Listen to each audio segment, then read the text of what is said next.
Topic వచ్చేసి మనకి chemical bonding. So intermediate second ఇయర్కి సంబంధించి కెమికల్ బాండింగ్ అంటే ఏంటో చూద్దాం. సో ఇంటర్మీడియట్ లెవెల్లో ఈ కెమికల్ బాండింగ్ చాప్టర్ చూద్దాం. సో ఇక్కడ what is chemical bond. So ఇక్కడ బాండ్ అంటే ఏంటి అంటే so forces of attraction between two atoms. So మనకి జనరల్గా ప్రతి కాంపౌండ్ తీసుకున్న మ్యాటర్ ఆర్ కాంపౌండ్, సో దేంట్లో మనకు యాటమ్స్ అనేవి ఉంటాయి. ఓకేనా. సో టూ యాటమ్స్ మధ్యలో మనకి ఫోర్సెస్ని మనము బాండ్గా చెప్పచ్చు అనమాట. ఓకేనా. So forces of attraction is between two atoms. రెండు యాటమ్స్ మధ్యటువంటి ఫోర్సెస్ని మనం ఫోర్సెస్ ఆఫ్ అట్రాక్షన్ని కెమికల్ బాండ్గా చెప్పొచ్చు. సో ఇక్కడ ఫర్ ఎగ్జాంపుల్గా టూ యాటమ్స్ తీసుకుంటే ఇక్కడ ఏ అనేటువంటి యాటమ్ బి అనేటువంటి యాటమ్ మధ్యలో మనకు బాండింగ్ అనేది ఉంది. ఓకేనా.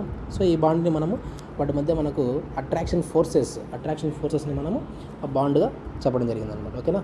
సో నెక్స్ట్ ఇక్కడ matter is made up one or more different types of elements. So ఇక్కడ ఒక మ్యాటర్ కానీ లేదా ఒక కాంపౌండ్ కానీ మనకు మేడప్ కావాలంటే అంటే ప్రిపేర్ కావాలి అంటే one or more different types of elements. So different types of elements combine అయిపోయి మనకి సో మ్యాటర్ అనేది ఫామ్ అవుతుంది అనమాట. ఓకేనా. So normal condition no other elements exist as a independent in nature. ఓకేనా. సో జనరల్గా నార్మల్ కండిషన్లో అంటే normal condition means normal temperature and normal ప్రెజర్లో మనకి ఏ ఎలిమెంట్ కూడా ఇండిపెండెంట్గా నేచర్లో కనిపించదు అనమాట.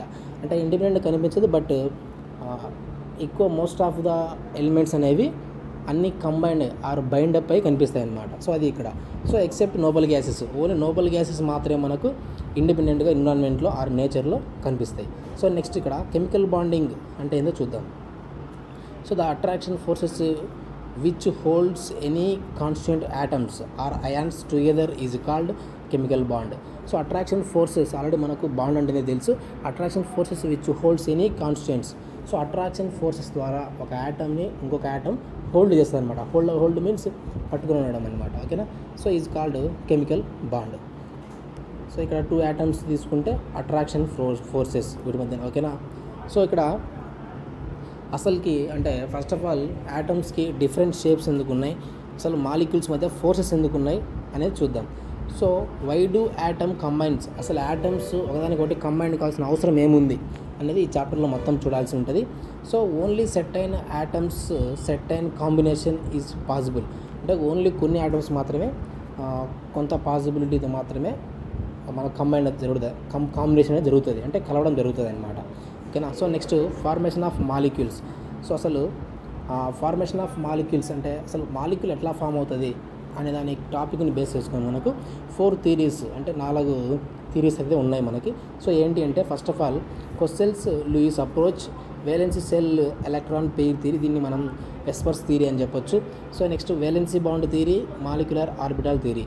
సో ఈ 4 థియరీస్ మనకు అసలు మాలిక్యూల్ అంటే ఫార్మేషన్ ఆఫ్ మాలిక్యూల్ ఎట్లా అనేది మనకు ఈ థియరీస్ నుంచి మనకు తెలుసుకోవచ్చు అనమాట.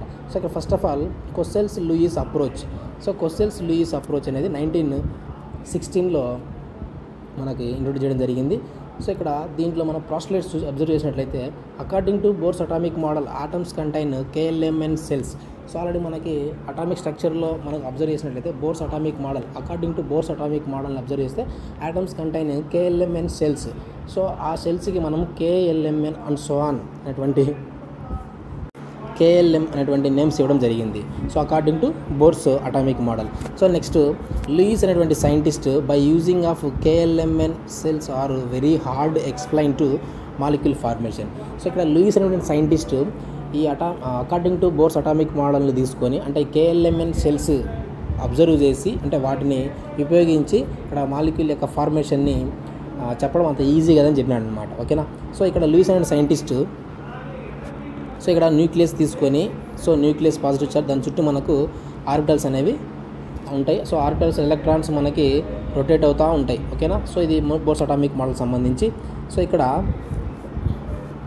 సో న్యూక్లియస్ అంటే న్యూక్లియస్ నుంచి అవుటర్ మోస్ట్ వేలెన్సీ షెల్ అంటే ఇప్పుడు ఫర్ ఎగ్జాంపుల్గా సో న్యూక్లియస్ తీసుకున్నాం, దాని చుట్టూ మనకు ఆర్బిటాల్స్. ఓకేనా. సో ఆర్బిటాల్స్ చుట్టూ మనకి ఎలక్ట్రాన్స్ అనేవి రొటేట్ అవుతూ ఉంటాయి. సో ఇక్కడ దీన్ని బేస్ చేసుకొని nucleus plus outer most orbital. So ఇది ఫస్ట్ ఆర్బిటాల్ సెకండ్ ఆర్బిటాల్ అనుకుంటే న్యూక్లియస్ ప్లస్ ఫస్ట్ ఆర్బిటాల్కు మొత్తాన్ని కలిపి మనం ఏమంటామంటే కెర్నాల్ అంటాం. అంటే అవుటర్ మోస్ట్ సెల్ కంటే తక్కువ సెల్, అంటే ఇప్పుడు outer most cell second cell అనుకుంటే ఫస్ట్ సెల్ వరకు న్యూక్లియస్ ప్లస్ ఫస్ట్ సెల్ వరకు కూడా ఆ మొత్తాన్ని ప్లేసెస్ని మనము కెర్నాల్ అని చెప్పొచ్చు అనమాట. సో రిమైనింగ్ ఈ లాస్ట్ అవుటర్ మోస్ట్ సెల్ని మనము వేలెన్స్ సెల్ అన్నాం. అంటే ఫర్ ఎగ్జాంపుల్గా ఇప్పుడు న్యూక్లియస్ చుట్టూ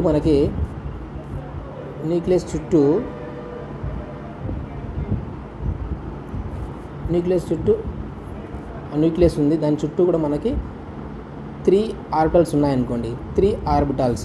సో ఇటు 3 ఆర్బిటాల్స్ని మనం తీసుకున్నట్లయితే 3 ఆర్బిటాల్స్ని, సో ఇక్కడ first orbital nucleus plus first orbital second orbital, so ఈ ప్లేస్ అంతా కూడా కెర్నాల్ ప్లేస్.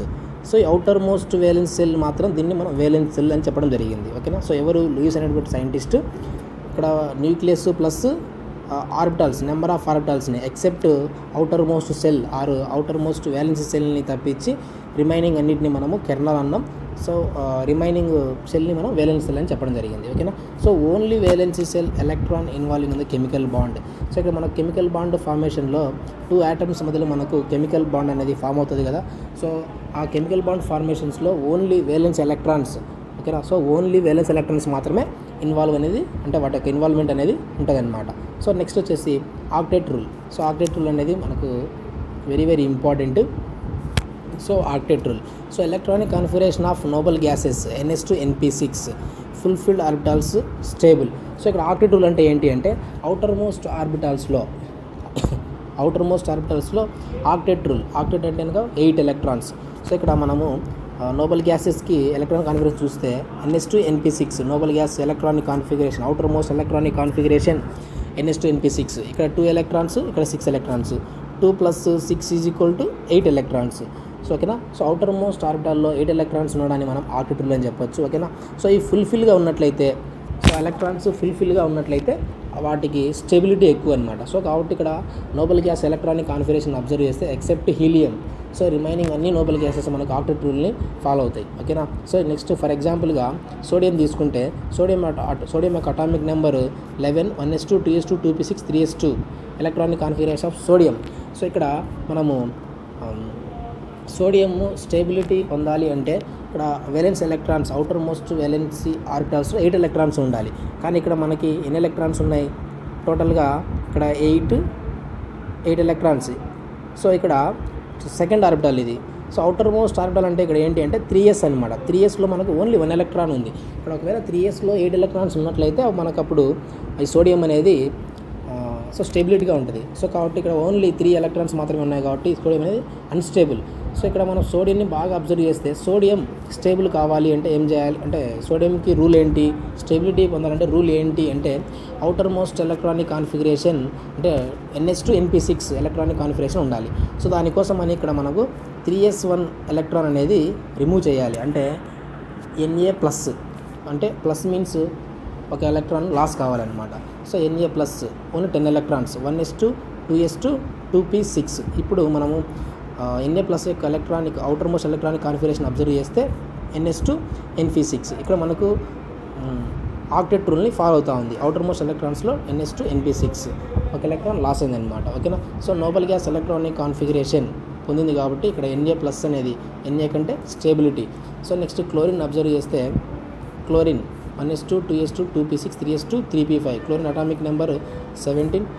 సో ఇక్కడ క్లోరిన్ యొక్క outermost electronic configuration observe చేస్తే 3s2 3p5 5+2 ఓన్లీ 7 ఎలక్ట్రాన్స్. ఓకేనా. సో మనకు స్టెబిలిటీ ఉండాలంటే టోటల్గా 8 ఎలక్ట్రాన్స్ ఉండాలి. సో కాబట్టి క్లోరిన్ అనేది ఒక ఎలక్ట్రాన్ని గెయిన్ చేసుకుంటుంది. సో ఒక ఎలక్ట్రాన్ గెయిన్ చేసుకునేటప్పుడు 3s2 3p6. సో ఇక్కడ Cl- ఎలక్ట్రానిక్ కాన్ఫిగరేషన్ అబ్జర్వ్ చేస్తే 1s2 2s2 2p6 3s2 3p6 ఇక్కడేమో 3p5.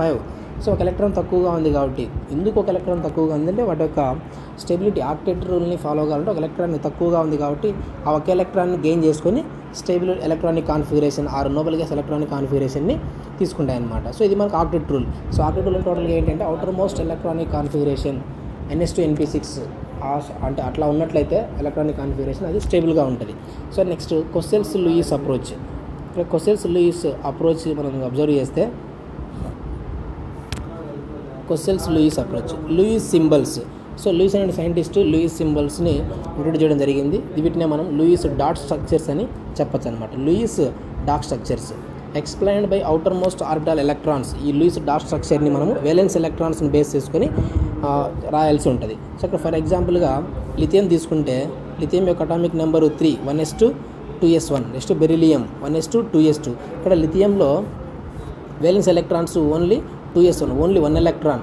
సో కాబట్టి లిథియం తీసుకొని సో లూయిస్ డాట్ స్ట్రక్చర్స్ అంటే only 1 electron. So only 1 electron కాబట్టి 1 ఎలక్ట్రాన్ ఈ విధంగా డాట్తో ఇండికేట్ చేస్తాం. సో ఇక్కడ లైక్ లిథియం పైన ఒక చిన్న చుక్క డాట్ అనమాట. సో దాన్ని మనము లిథియం డాట్ స్ట్రక్చర్స్ అని చెప్పచ్చు. సో నెక్స్ట్ బెరిలియం తీసుకుంటే బెరిలియం యొక్క అటామిక్ నెంబర్ 1s2 2s2 అంటే 4 atomic number 1s2 2s2 electronic configuration. So ఇక్కడ outermost electronic configuration of beryllium తీసుకుంటే 2s2 అంటే 2 ఎలక్ట్రాన్స్. బెరిలియం తీసుకుంటే 1 ఎలక్ట్రాన్ 1 ఎలక్ట్రాన్ 2 డాట్స్ అనమాట. సో నెక్స్ట్ బోరాన్ యొక్క atomic number 5 1s2 2s2 2p1. So ఇక్కడ outermost ఎలక్ట్రాన్స్ని మనం అబ్జర్వ్ చేసినట్లయితే 2s2 2p1 3 electrons. So boron 3 electrons. So next carbon 1s2 2s2 2p6 electronic configuration of carbon 6 atomic number electronic configuration 1s2 2s2 2p2. So outermost electronic కాన్ఫిగరేషన్లో మళ్ళీ మనకి 4 electrons ఉన్నాయి కాబట్టి 4 dots అనమాట. వీటిని మనం లూయిస్ డాట్ స్ట్రక్చర్స్ అంటాం. So అలాగే మనకి ఇక్కడ నైట్రోజన్ 5 ఎలక్ట్రాన్స్ 5 డాట్స్. సో అలాగే ఆక్సిజన్ నెక్స్ట్ ఫ్లోరిన్ నియాన్ వీటి యొక్క ఎలక్ట్రానిక్ కాన్ఫిగరేషన్ రాసి వాటి యొక్క అవుటర్ మోస్ట్ ఎలక్ట్రాన్స్ ఎన్ని ఎలక్ట్రాన్స్ అయితే ఉంటాయో అన్ని డాట్స్తో వాటి చుట్టూ కూడా మనము లూయిస్ డాట్ స్ట్రక్చర్స్ రాయాల్సి ఉంటుంది. ఓకేనా. So next octet rule. So octet rule గురించి ఆల్రెడీ మనము డిస్కస్ చేయడం జరిగింది. ఆక్టెట్ రూల్ అంటే so outermost electronic configuration ns2 np6 so లేదా నోబెల్ గ్యాస్ ఎలక్ట్రానిక్ కాన్ఫిగరేషన్ ఉన్నట్లయితే అది మనం ఒక ఆక్టెట్ రూల్ ఫాలో అయినట్లు అనమాట. ఓకేనా. సో ఇక్కడ సింపుల్గా చూద్దాం. నియాన్ ఎలక్ట్రానిక్ అటామిక్ నెంబర్ వచ్చేసి నియాన్ 10 1s2 2s2 2p6. దీని యొక్క ఎలక్ట్రానిక్ కాన్ఫిగరేషన్ మనము 2,8గా రాయొచ్చు అనమాట. సో ఇక్కడ నియాన్ తీసుకుంటే outer most electronic configuration 8 electrons ఉన్నాయి కాబట్టి ఇది స్టేబుల్ ఎలక్ట్రానిక్ కాన్ఫిగరేషన్ అనమాట. ఓకేనా. సో నెక్స్ట్ సోడియం తీసుకుంటే సోడియం అనేది 11. సో ఇది స్టేబుల్ కాదు. Na+ అంటే ఒక ఎలక్ట్రానిక్ లాస్ అయితేనే మనకి 2,8 ఎలక్ట్రానిక్ కాన్ఫిగరేషన్ అంటే 1s2 2s2 2p6 electronic configuration మనకు వస్తుందన్నమాట. సో ఇక్కడ ఇంపార్టెంట్ థింగ్ ఏంటి అంటే సో ఇక్కడ స్టెబిలిటీ ఇంక్రీజెస్. సో ఎప్పుడు సోడియంకి Na+ అనేది స్టెబిలిటీ అనేది ఉంది. సో బట్ సైజ్ అనేది డిక్రీజెస్. సో ఎందుకు అంటే సో ఒక ఎలక్ట్రాన్ లాస్ అయింది కాబట్టి ఆటోమేటిక్గా అంటే అవుటర్ మోస్ట్ ఎలక్ట్రానిక్ కాన్ఫిగరేషన్లో మనకి ఓన్లీ 1 అంటే 3s1 ఇది ఆర్బిటల్ అనమాట. ఆర్బిటల్ 3s ఆర్బిటల్లో ఓన్లీ 1 ఎలక్ట్రాన్ ఉంది. అంటే ఇక్కడ ఒక ఆ ఎలక్ట్రాన్ని తీసేసినట్లయితే ఆటోమేటిక్గా మనకి అక్కడ ఆర్బిటల్ కూడా లెస్ అవుతుంది. సో కాబట్టి ఇక్కడ stability increases size also decreases. ఓకేనా. స్టెబిలిటీ ఇంక్రీజ్ అయిందంటే అంటే ఎలక్ట్రాన్ లాస్ అయితే సో ఇక్కడ సైజ్ అనేది ఆటోమేటిక్గా డిక్రీజ్ అవుతుంది అనమాట. ఓకేనా. సో ఇక్కడ నెక్స్ట్ Na మెటల్ తీసుకున్నట్లయితే సో ఇక్కడ 11 ఎలక్ట్రాన్స్. ఎందుకు అంటే అటామిక్ నెంబర్ ఈజ్ 11 కాబట్టి 11 ఎలక్ట్రాన్స్ 11 ప్రోటాన్స్ ఉంటాయి. సో Na+ అంటే ఒక ఎలక్ట్రాన్ లాస్ అయితే 10 ఎలక్ట్రాన్స్ 11 ప్రోటాన్స్ అనేవి ఉంటాయన్నమాట. సో ఇది ఇక్కడ ఇన్ఫర్మేషన్ గుర్తుపెట్టుకోండి. ఇక్కడ ఇంపార్టెంట్ థింగ్ ఏంటి అంటే స్టెబిలిటీ ఇంక్రీజ్ అయితే ఆటోమేటిక్గా సైజ్ అనేది decreases. So next accepting of electrons. So ఎలక్ట్రాన్స్ని యాక్సెప్ట్ చేస్తే సో ఇక్కడ క్లోరిన్ తీసుకుంటే chlorine atomic number 17 electronic configuration వచ్చేసి 287. సో దీని యొక్క అవుటర్ మోస్ట్ ఎలక్ట్రానిక్ కాన్ఫిగరేషన్లో మనకి ఓన్లీ 7 ఎలక్ట్రాన్స్ ఉన్నాయి. సో కాబట్టి ఇది అన్స్టేబుల్. సో దీని యొక్క స్టెబిలిటీ ఎప్పుడు తీసుకుంటుంది అంటే ఒక ఎలక్ట్రాన్ని గెయిన్ చేసుకున్నట్లయితే మనకు స్టెబిలిటీ అనేది వస్తుంది అనమాట. C- 288. So 3s2 3p6 electronic outermost electronic configuration 3s2 3p6 కాబట్టి noble gas electronic configuration. So ఏ నోబెల్ గ్యాస్ అంటే ఆర్గాన్ యొక్క ఎలక్ట్రానిక్ కాన్ఫిగరేషన్ తీసుకున్నది అనమాట. సో ఇక్కడ ఒకసారి మనం క్లోరిన్ కూడా అబ్జర్వ్ చేసినట్లయితే క్లోరిన్ అటామిక్ నెంబర్ 17 కాబట్టి 17 ఎలక్ట్రాన్స్ 17 ప్రోటాన్స్ ఉంటాయి. సో ఇక్కడ Cl- ఒక ఎలక్ట్రాన్ ఎక్కువగా ఉంటుంది కాబట్టి 18 ఎలక్ట్రాన్స్ ఉంటాయి 17 ప్రోటాన్స్ అనేవి ఉంటాయి. ఇక్కడ సైజ్ అనేది increases. So next sharing of electrons తీసుకుంటే ఇక్కడ 2 క్లోరిన్స్ తీసుకుంటే 2 క్లోరిన్స్ కలిసేసి మనకు Cl2 మాలిక్యూల్ అనేది ఫామ్ అవుతుంది అనమాట. 2 క్లోరిన్స్ తీసుకుంటే ఎలక్ట్రానిక్ కాన్ఫిగరేషన్ వచ్చేసి 2,8,7. ఇక్కడ కూడా సేమ్ కదా 2,8,7. ఇక్కడ outermost electronic configuration of chlorine వచ్చేసి 7 ఎలక్ట్రాన్స్ ఓన్లీ 7 ఎలక్ట్రాన్స్ ఉన్నాయి. సో కాబట్టి క్లోరిన్ చుట్టూ కూడా 7 ఎలక్ట్రాన్స్ అంటే 7 డాట్స్ అయితే తీసుకున్నాం. సో ఇక్కడ కూడా మనకు ఇది వన్ క్లోరిన్ యాటమ్, ఇది కూడా అనదర్ క్లోరిన్ యాటమ్. ఈ క్లోరిన్ కూడా ఎలక్ట్రానిక్ కాన్ఫిగరేషన్ 7 కాబట్టి అవుటర్ మోస్ట్ ఎలక్ట్రానిక్ కాన్ఫిగరేషన్ అంటే 7 ఎలక్ట్రాన్స్ ఉన్నాయి కాబట్టి 7 డాట్స్ అయితే తీసుకున్నాం. సో ఇక్కడ షేరింగ్ ఆఫ్ ఎలక్ట్రాన్స్ అంటే ఏంటి అంటే, ఇప్పుడు మనకు క్లోరిన్ మాలిక్యూల్ అంటే 2 క్లోరిన్స్ కూడా మనకు స్టేబుల్గా ఉండాలంటే దీనికి ఒక ఎలక్ట్రాన్ కావాలి, దీనికి ఒక ఎలక్ట్రాన్ కావాలి. సో ఈ 2 ఎలక్ట్రాన్స్ రెండు కూడా ఎలక్ట్రాన్స్ని షేర్ చేసుకుంటాయి అనమాట. అంటే దీనికి కావాల్సినటువంటి ఎలక్ట్రాన్ దీని దగ్గర నుంచి తీసుకుంటే దీనికి కావాల్సినటువంటి ఎలక్ట్రాన్ దీని దగ్గర నుంచి తీసుకుంటాయి అనమాట. సో ఎట్లా అంటే ఇక్కడ డయాగ్రామ్ అబ్జర్వ్ చేసినట్లయితే చూడండి. సో ఈ ఎలక్ట్రాన్ని ఈ క్లోరిన్ ఆటం తీసుకునింది, సో ఈ ఎలక్ట్రాన్ని ఈ క్లోరిన్ ఆటం తీసుకునేది. అంటే రెండు కూడా మ్యూచువల్గా ఎలక్ట్రాన్స్ని షేర్ చేసుకుంటాయి. సో కాబట్టి షేర్ చేసుకుని మనకు Cl2 మాలిక్యూల్ అనేది ఫామ్ అయ్యి అది స్టేబుల్గా ఉంటుంది. సో ఎందుకు అంటే ఇక్కడ ఆల్రెడీ 7 ఎలక్ట్రాన్స్ ఉన్నాయి ఈ క్లోరిన్కి. ఈ క్లోరిన్ మళ్ళీ ఈ క్లోరిన్ దగ్గర నుంచి ఒక ఎలక్ట్రాన్ తీసుకునేది. 7 + 1 8. సో ఇక్కడ కూడా సేమ్ అంతే అనమాట. సో ఇక్కడ ఈ ఎలక్ట్రాన్కి 7 ఎలక్ట్రాన్స్ ఈ క్లోరిన్కి ఆల్రెడీ 7 ఎలక్ట్రాన్స్ ఉన్నాయి. ఇంకొక ఎలక్ట్రాన్స్ని ఈ క్లోరిన్ దగ్గర నుంచి తీసుకుంటాయి, అంటే షేర్ చేసుకుంటాయి ఎలక్ట్రాన్స్, అంటే పరస్పర షేరింగ్ అనమాట. సో నెక్స్ట్ వచ్చేసి ఆక్సిజన్ తీసుకున్నట్లయితే ఆక్సిజన్ నుంచి O2 మాలిక్యూల్. సో ఇక్కడ అవుటర్ మోస్ట్ ఎలక్ట్రానిక్ కాన్ఫిగరేషన్ తీసుకుంటే టోటల్గా 2,6. So 1s2 2s2 2p4. So oxygen electronic configuration వచ్చేసి 1s2 2s2 2p4, atomic number 8. So ఇక్కడ మనకి outer most electronic configuration observe చేస్తే 4 + 2 అంటే 6 ఎలక్ట్రాన్స్ ఉన్నాయి. 6 ఎలక్ట్రాన్స్ అంటే మనకు ఇంకా ఎన్ని ఎలక్ట్రాన్స్ తక్కువగా ఉన్నాయంటే 2 ఎలక్ట్రాన్స్ తక్కువగా ఉన్నాయి. అంటే 2 ఎలక్ట్రాన్స్ని ఆక్సిజన్ అనేది తీసుకోవాలి, అంటే ఎలక్ట్రాన్స్ని గెయిన్ చేసుకోవాలి. సో దానికోసమని 2 ఆక్సిజన్ మాలిక్యూల్స్ తీసుకుంటే ఆక్సిజన్ చుట్టూ కూడా మనకి ఎన్ని ఎలక్ట్రాన్స్ ఉన్నాయంటే 6 ఎలక్ట్రాన్స్. ఓకేనా. సో ఈ 6 ఎలక్ట్రాన్స్, ఇక్కడ 6 ఎలక్ట్రాన్స్. ఈ 6 ఎలక్ట్రాన్స్ ఒక్కొక్క ఆక్సిజన్కి 2 ఎలక్ట్రాన్స్ తక్కువగా ఉన్నాయి కాబట్టి ఈ ఆక్సిజన్ వచ్చేసి దీని దగ్గర నుంచి 2 ఎలక్ట్రాన్స్ తీసుకుంటుంది. సో ఈ ఆక్సిజన్ ఆటమ్ వచ్చేసి దీని దగ్గర నుంచి 2 ఎలక్ట్రాన్స్ని తీసుకుంటుంది అనమాట. సో పరస్పరం షేరింగ్ అనమాట, రెండు కూడా మ్యూచువల్గా ఎలక్ట్రాన్స్ని షేర్ చేసుకుంటాయి. సో ఇక్కడ క్లోరిన్ దగ్గర చూస్తే క్లోరిన్ మధ్యలో మనకు సింగిల్ బాండ్ ఉంటుంది. ఎందుకు అంటే ఓన్లీ 1 ఎలక్ట్రాన్ షేర్స్ ఉన్నాయి కాబట్టి క్లోరిన్ మధ్యలో మనకి సింగిల్ బాండ్ అనేది ఉంటుంది. సో ఇక్కడ ఆక్సిజన్స్ 2 ఎలక్ట్రాన్స్ని షేర్ చేస్తున్నాయి కాబట్టి డబుల్ బాండ్, ఆక్సిజన్ మధ్యలో మనకు డబుల్ బాండ్ అనేది కనిపిస్తుంది. ఓకేనా. సో నెక్స్ట్ నైట్రోజన్ తీసుకుంటే నైట్రోజన్ ఎలక్ట్రానిక్ కాన్ఫిగరేషన్ 2,5 అంటే 1s2 2s2 2p3. Outer most electronic configuration of nitrogen తీసుకుంటే 2s2 2p3. ఇక్కడ 5 ఎలక్ట్రాన్స్ అయితే ఆక్టెట్ రూల్ ఫాలో కావడానికి 3 ఎలక్ట్రాన్స్ తక్కువగా ఉన్నాయన్నమాట. ఈ 3 ఎలక్ట్రాన్స్ని నైట్రోజన్ అనేది పక్కన ఉన్నటువంటి నైట్రోజన్ ఆటమ్స్ నుంచి గెయిన్ చేసుకుంటుంది. సో సార్ ఇక్కడ N మాలిక్యూల్, ఇక్కడ N ఆటమ్ అనమాట. ఇక్కడ N మాలిక్యూల్. సో ఇక్కడ ఒక నైట్రోజన్ ఆటమ్, ఇక్కడ ఒక nitrogen atom. So nitrogen atom దగ్గర మనకి already 5.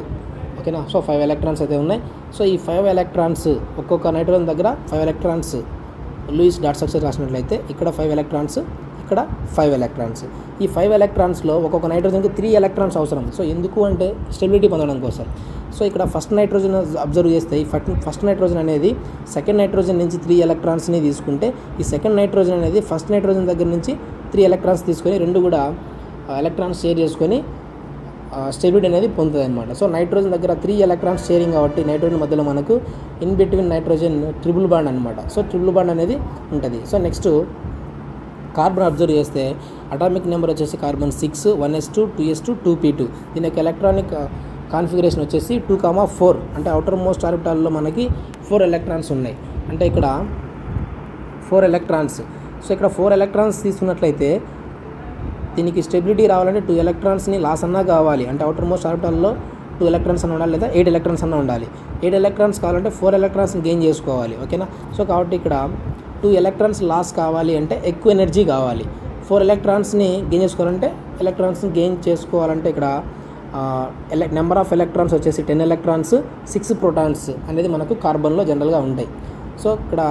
So carbon cannot accepting and losing the electrons, only sharing of electrons.